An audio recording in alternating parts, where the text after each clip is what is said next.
Hello guys, welcome. একটা জিনিস দেখাবো আপনাদের, যে আমাদের গাছের না চাইতেই ভুট্টা হয়েছে। চলুন দেখা যাক। ওই দেখুন কত বাড়তি হয়েছে ভুট্টাটা, আর কত সুন্দর কমলা টকটকা চুলও আছে। এই দেখুন, না চাইতেই ভুট্টা হয়েছে, গাছও লাগানি, একা হয়েছে। আরে বাকি ফুটবল খেলতে খেলতে বুঝলো এটা তার চুল পড়ে গেল, তাই জন্য একজন বাড়িতে ফেলে দিল, সেটা আমাদের বাড়ি। এটা হচ্ছে আমাদের গাছের ভুট্টা।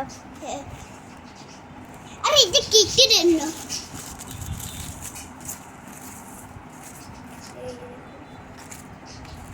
আর একটু বড় হলে আর একটু খেতাম, বল না ওটা ছোট। আজকের ভিডিওটা এই পর্যন্ত।